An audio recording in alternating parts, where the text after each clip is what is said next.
नमस्ते दोस्तों। आज हम बात करेंगे एक ऐसे विषय पर जो कई माताओं बहनों के मन में दुविधा पैदा करता है, खासकर नवरात्रि जैसे पावन अवसर पर। विषय है, अगर नवरात्रि के बीच व्रत में जब आपने पूरे 9 दिन के व्रत का संकल्प लिया हो और आपको मासिक धर्म आ जाए तो क्या करना चाहिए। ये एक ऐसी स्थिति है जो मन में कई सवाल खड़े कर देती है। पूजा कैसे करें, व्रत का क्या होगा, क्या देवी माँ नाराज हो जाएंगी। अक्सर मन में ये उलझन रहती है कि इतनी श्रद्धा से व्रत शुरू किया, पर अब बीच में ये शारीरिक प्रक्रिया आ गई तो कहीं सब व्यर्थ तो नहीं हो गया। लगता है ना ऐसा, जैसे कुछ अधूरा रह गया या हमसे कोई भूल हो गई। आप चिंता मत कीजिए, इस उलझन का समाधान है और बड़ा ही सहज समाधान है। इस वीडियो में आपको इसी बारे में पूरी जानकारी मिलेगी, जिससे आपका मन शांत हो सके और आप अपनी भक्ति को बिना किसी ग्लानि के जारी रख सकें। दोस्तों, छोटा सा अनुरोध है, वीडियो पसंद आए तो वीडियो को लाइक करें, शेयर करें। प्रकाशित जिंदगी यूट्यूब चैनल को सब्सक्राइब करके हमें 1 लाख सब्सक्राइबर तक पहुंचाने में मदद करें और कमेंट बॉक्स में जय मां लक्ष्मी, जय श्री हरि हर हर महादेव जरूर लिखें। इससे हमें हौसला मिलेगा और आप सबसे हमारा जुड़ाव भी बना रहेगा। देखिए, सबसे पहले तो ये समझना जरूरी है कि नवरात्रि देवी माँ की आराधना का पर्व है। ये शक्ति की उपासना का समय है और ये जो मासिक धर्म है ये भी प्रकृति का नियम है, स्त्री शरीर का एक स्वाभाविक हिस्सा है। इसे अपवित्र या कोई बाधा मानना सही नहीं है। असल में तो ये स्त्री की सृजन क्षमता का प्रतीक है, उसी शक्ति का रूप है जिसकी हम पूजा करते हैं। हाँ, ये सच है कि हमारे शास्त्रों और परंपराओं में कुछ नियम बनाए गए हैं, खासकर पूजा पाठ और मंदिर प्रवेश को लेकर। इसके पीछे के कारण शारीरिक शुद्धि और ऊर्जा के स्तर से जुड़े हुए हैं। पुराने समय में संसाधन सीमित थे और इन दिनों में महिलाओं को आराम देने का भी ये एक तरीका था ताकि वो अपने शरीर पर ध्यान दे सकें। अब सवाल उठता है कि अगर व्रत के दौरान ऐसा हो जाए तो क्या करें। मान लीजिए आपने पूरे 9 दिन का व्रत रखा है और तीसरे या चौथे दिन आपको मासिक धर्म आ जाता है। मन में पहला ख्याल आता है, अब व्रत टूट गया, पूजा कैसे होगी। देखिए, व्रत का मतलब सिर्फ अन्न जल त्यागना नहीं होता। व्रत का असली अर्थ है संकल्प, संयम और ईश्वर के प्रति समर्पण। आपका संकल्प तो मन का है, आत्मा का है। शरीर की एक प्राकृतिक क्रिया उस संकल्प को झूठा नहीं कर सकती। परंपरागत रूप से मासिक धर्म के दौरान कुछ दिनों के लिए सीधे तौर पर मूर्ति पूजा, मंदिर जाना या पूजा सामग्री को छूना वर्जित माना जाता है।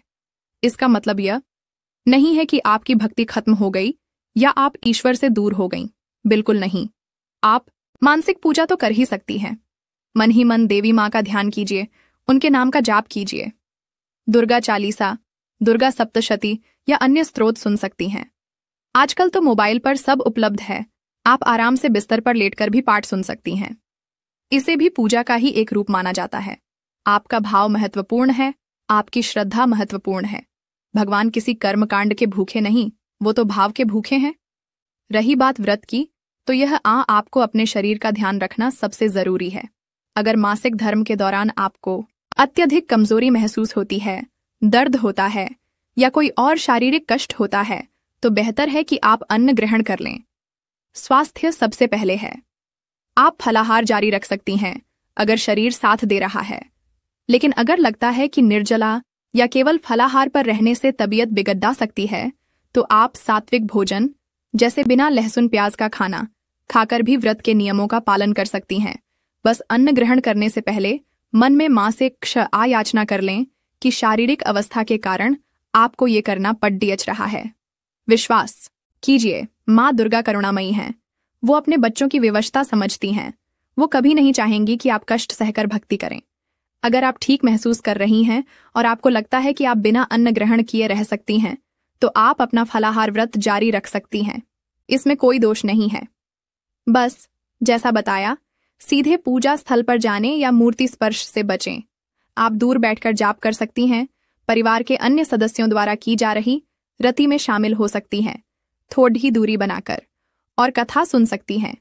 आपका मन तो जुड़ा ही हुआ है ना माँ से, वही सबसे बड़ी पूजा है। कई बार मन में ये सवाल भी आता है कि क्या हमारा व्रत खंडित हो गया, क्या हमें इसका फल नहीं मिलेगा। ऐसा बिल्कुल नहीं सोचना चाहिए। आपने जितने दिन पूरी श्रद्धा और नियम से व्रत किया, उसका फल आपको अवश्य मिलेगा। और बाकी के दिनों में जो आप मानसिक जाप, श्रवण और माँ का स्मरण करेंगी, वो भी आपकी भक्ति में गिना जाएगा। ईश्वर परिस्थितियों को समझते हैं। वो ये देखते हैं कि आपके मन में कितनी श्रद्धा है, कितना समर्पण है। शरीर तो नश्वर है, उसकी अवस्थाएं बदलती रहती हैं। आत्मा का झुड्ढाव सच्चा होना चाहिए।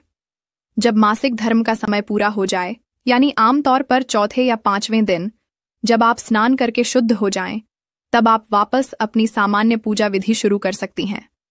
आप फिर से पूजा स्थल पर जा सकती हैं, माँ को भोग लगा सकती हैं, आरती कर सकती हैं। तब तक धैर्य रखें और मानसिक भक्ति पर जोर दें। ये समझना बहुत जरूरी है कि धर्म हमें बांधने के लिए नहीं, बल्कि जीव को सही दिशा देने के लिए है। नियम जरूरी हैं, पर नियमों से ज्यादा महत्वपूर्ण है हमारा भाव और हमारी नीयत। अगर आप शुद्ध मन से, सच्ची श्रद्धा से माँ को याद कर रही हैं, तो आपकी पूजा स्वीकार होती ही है, चाहे आप किसी भी शारीरिक अवस्था में हों। मासिक धर्म कोई अपवित्रता नहीं, ये जीवन का चक्र है। इसे सहजता से स्वीकार करना चाहिए। इस दौरान आप और क्या कर सकती हैं? आप दान पुण्य कर सकती हैं। किसी जरूरतमंद की मदद करना भी एक प्रकार की सेवा और पूजा ही है। आप सात्विक विचार रख सकती हैं, किसी कई बुराई करने या सुनने से बच सकती हैं। अपने मन को शांत और सकारात्मक रखने का प्रयास करें। ये भी व्रत के अनुशासन का ही हिस्सा है। तो संक्षेप में बात यह है कि अगर नवरात्रि व्रत के दौरान मासिक धर्म आ जाए तो 1.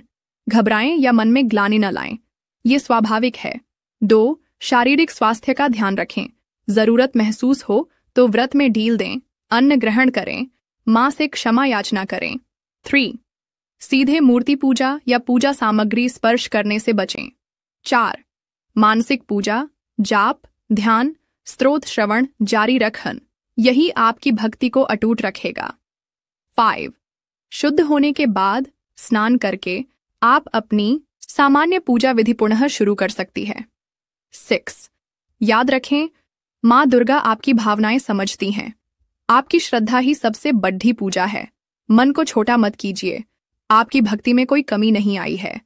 बस परिस्थितियों के अनुसार पूजा के तरीके में थोड़ा बदलाव आया है, लेकिन आपका माँ के प्रति प्रेम और समर्पण वैसा ही बना हुआ है। ईश्वर कण कण में है, वो आपके मन में भी हैं। जब आप मन से उन्हें याद करती हैं, तो वो पूजा स्वीकार हाती है। इस विश्वास के साथ अपनी नवरात्रि की साधना को जारी रखें, भले ही तरीका थोड़ा बदल गया हो। आपकी हर प्रार्थना सुनी जाएगी। उम्मीद है इस जानकारी से आपके मन की दुविधा कुछ कम हुई होगी। ये बातें केवल नवरात्रि के लिए नहीं, किसी भी व्रत या पूजा पाठ के दौरान ऐसी स्थिति आने पर लागू होती हैं। मुख्य बात है श्रद्धा, समर्पण और अपने शरीर का सम्मान। दोस्तों, छोटा सा अनुरोध है, वीडियो पसंद आए तो वीडियो को लाइक करें, शेयर करें, प्रकाशित जिंदगी यूट्यूब चैनल को सब्सक्राइब करें, 1 लाख सब्सक्राइबर तक पहुंचाने में मदद करें और कमेंट बॉक्स में जय मां लक्ष्मी, जय श्री हरि हर हर महादेव जरूर लिखें। इससे हमें हौसला मिलेगा और आप सबसे हमारा जुड़ाव भी बना रहेगा। आप सब पर मां भगवती की कृपा बनी रहे।